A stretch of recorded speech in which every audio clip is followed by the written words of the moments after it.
Yeah, good morning, sir. Good morning, my friends. I'd like to explain about the language in education policy in the Asia Pacific region, section 4.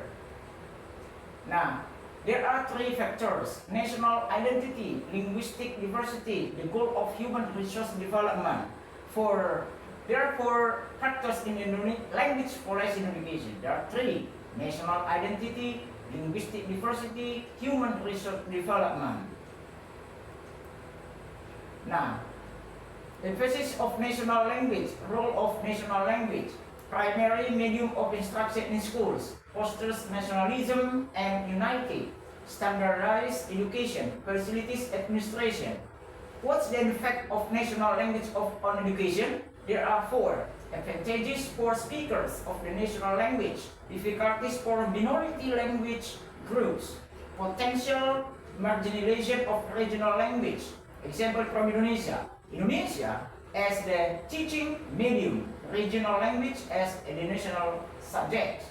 Now, what's the relationship with national identity? Language as a symbol of unity, cultural and historical heritage, political legitimacy, and sovereignty.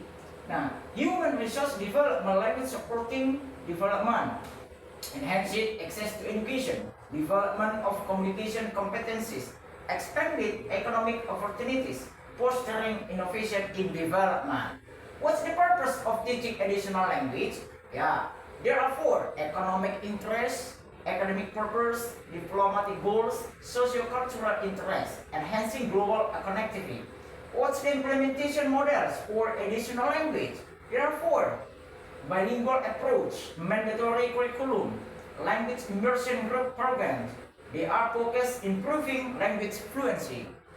Now, what's the effect of additional language policies?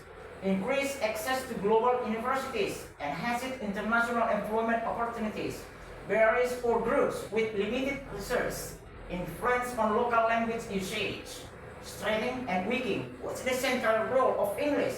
English as a global language, international language in business, language of technology, academic language, enhancing global competitiveness. Now, English in the curriculum as a mandatory subject, medium of instruction in international schools, access to academic and professional opportunities, job requirements in technology, business, and diplomacy. Now, implementation models for English, bilingual education taught alongside national language, full English immersion in some schools or universities, English as a foreign language (EFL) for international communication. Now, there are countries with multilingual education. Example, Finlandia. Now, multilingual and bilingual education, official language, Finnish and Swedish, preserving cultural identity, equal access to education. Now, and in other countries with multilingual education, India, example, regional language-based education. There are three language systems: local language, Hindi or other, and English, maintaining cultural diversity, ensuring educational access for all. South Africa, policy of 11 official language.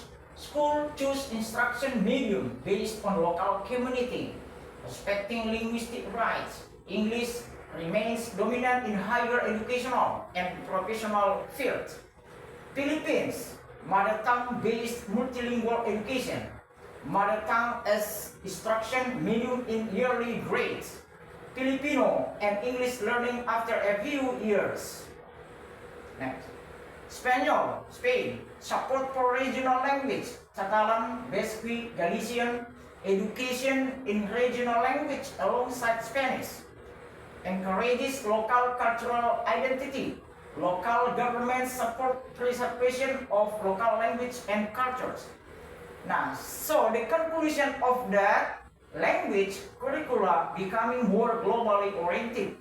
Countries need to balance local cultural identity with skills.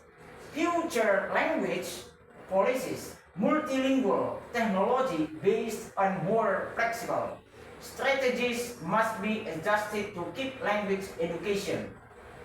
Now, so the end of that is language policy in education, balancing national identity, diversity, and global human resource development. Thank you, sir, and also my friends.